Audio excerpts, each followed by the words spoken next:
Hi, my name is Karen, and this is KeneticKarma. I'm happy to be with you guys. Thank you for clicking on my channel.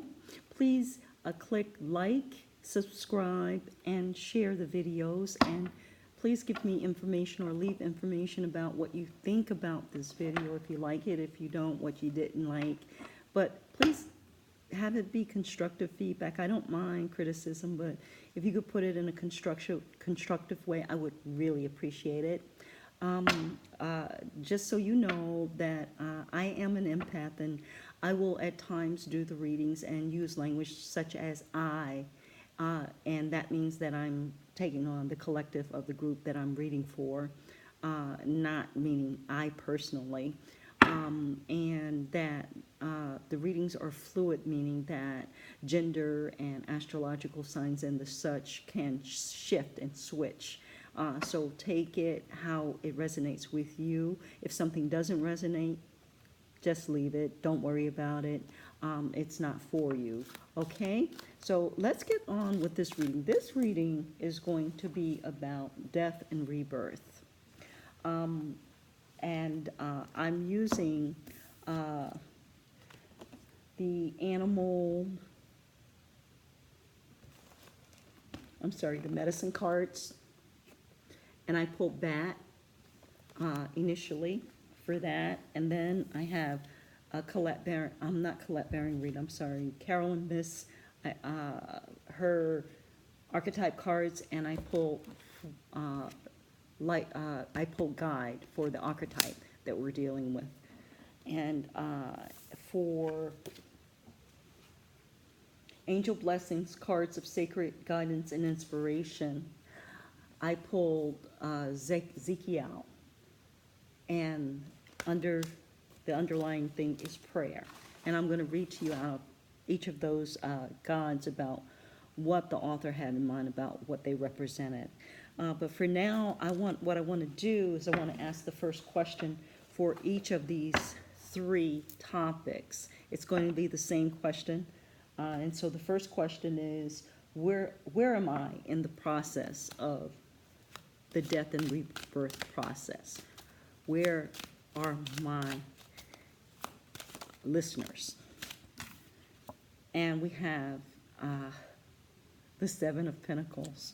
So we're in the process of already having planted in terms of a cycle, and the garden, the seeds have broken ground, the garden is growing, and we're assessing what's going on. So we're conscious, we're clear that we're developing and building, and that's a good thing. So for the guides, I like to know where we are in terms of this process of death and rebirth, how that relates. And what we have is the Lovers. And I'll let that just stay there for a minute. We'll come back and clarify. And for Ezekiel, Archangel Ezekiel, we have, in terms of the process, two cards. We have the Chariot and the Moon that came out. Wow. So that when I look at the cards together, it tells me that the death and the rebirth process is about love, and that there has been something planted. So there is a relationship. So whoever's listening to this, it would reverberate with you if you are in relationship, or you may not be like in contact with the person, but you have a connection with someone, and it is of a loving nature, of a partnership nature. And it is moving, but where is it moving to is what the question is. But we can clarify, please clarify the moon in terms of where this death and rebirth process is moving to. The moon tells me, when I look at it, it's telling me that it's in the womb. It's not fully materialized yet, and it's like an embryo. But it is growing, it is healthy, it is moving. So to clarify, we have the Queen of Wands, which is a queen who has a black cat at her feet, which indicates a level of psychic ability to me. And the wand is about action, and it can also be considered a phallic symbol. So now, the next question, I'm going to move on, and that is, what's working in the situation in terms of the death and rebirth process? What's really working here for us? Please advise, what's working in this situation, death and rebirth?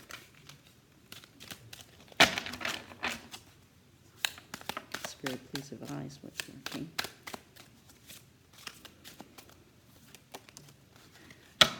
What's working is moving away from a situation that is no longer serving us. In terms of the guide, in terms of the attribute, what is working?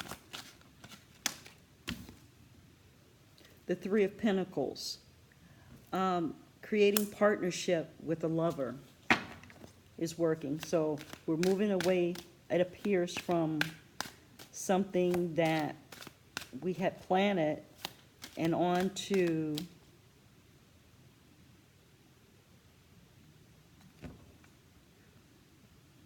another situation with another lover and creating a partnership. That's one way of looking at it. Or we made investment, but for some reason we had to sacrifice it and move away because our work and our destiny was with someone else. So I guess it's pretty much the same. So let's go on to the last Ezekiel. We have the Hanged Man with what is working. So what's working is the Hanged Man, taking our time, having things be illuminated through our intuition, through our careful examination and prayer and meditation. The next question is, what needs to change in the situation regarding the bat? The Lovers. Oh my goodness, again. We have the Lovers. I'm sorry, so this card was not the Lovers. I made a mistake. This card was the Two of Cups. The card I just pulled was the Lovers. So what needs to change in this situation is the Lovers, and that is why we're moving away. And in terms of under the guide, what needs to change is the Page of Swords, being defensive in a way that does not work, possibly very quick to say things that you don't think about, or to make and take actions that you're not fully thinking through. You're not taking your time. You're being rash, and you're being cutting, and you're being driven, I would say, more by the emotions. All of the clouds in the background, for me, represent your emotions that are driving you to act and be in a way that is immature. And in terms of Ezekiel, what needs to change is how we view the world, how we're looking at our future, what we're looking at, what our focus is. That is what we need to shift.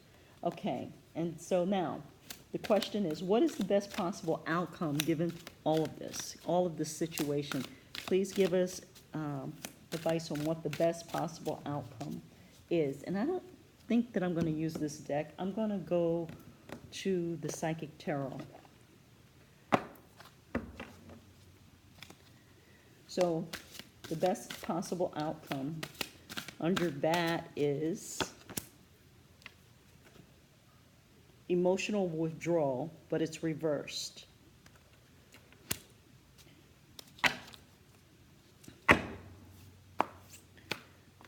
Under the guide, it is foundations and achievements. That would be the best possible outcome. And under Ezekiel, fulfillment of your wishes. Whoa, might like that. Okay, so what I'm getting out of all of this is that what is unseen in terms of the bad spirit, in terms of the bad energy that is dark and that is in the womb, is that you planted pinnacles and you were watching them grow, but for some reason you had to move away because of the lovers, the relationship, and you needed to emotionally withdraw, but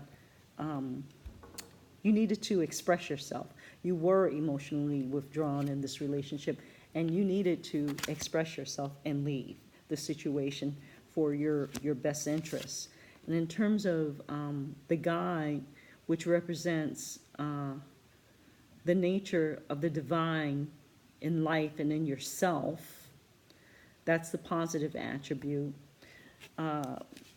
We have the Two of Cups, which represents a connection in love and a partnership in work and quick action that is based on emotions that generates foundations and achievements. So basically, that's what your God is telling you. So the what I said before about the words and how he could possibly have quick cutting words and actions that weren't not that he didn't consider fully, that may be true, but just the same, his actions or your actions led to foundations and achievements. You started acting off of your emotions because before, remember, you were emotionally unavailable, and when you became emotionally available, I would venture to say it allowed you to really look into your situation and feel into your situation and create something that was a foundation, that was foundations and achievements that would stand the test of time, that would stand for a long time. And then when we are looking at Ezekiel and prayer, we have movement into the unknown, which is what happens when the embryo or the child comes through the womb. The child is coming into a world that is unknown. And there is a Queen of Wands, which is a very mature woman who has some psychic ability and is connected to her base chakra. See the red? It's very much red there behind her, which has to do with the birthing process or the birthing area, who is illuminated, who is enlightened about her outlook in life and in the world and what she's bringing into the world. And it creates, based on the shift of how she sees things, fulfillment of wishes. So in order for us to bring new things into the world that are of a higher energy, that will serve us better, that will help us to leave legacies for generations to come, sometimes we have to go through struggle and pain, as in the birthing process. And sometimes we have to do things and trust things that we don't know where they're going, but we have to have faith and trust and pray that we're being directed and guided in the right direction. And along with that comes us being willing to surrender to Spirit and to be receptive to what the guidance is, because 10 times out of 1, it's not the same guidance you had before, because that would have you creating the same thing that you had before. 10 times out of 1, the guidance that Spirit is giving you is to go into a completely different direction. That's why it's new. That's why it's a death, an ending of the old, and a beginning of something totally brand new, like a child, like the gift of life. And when we surrender to the process and allow ourselves to be guided and have faith and pray and ask for what we need in order to get through the process, we find fulfillment of our wishes. Sometimes wishes we don't even know that we had, but just the same, we're fulfilled. And I think that I'm going to end this reading on that note. Thank you and have a great evening. Good night.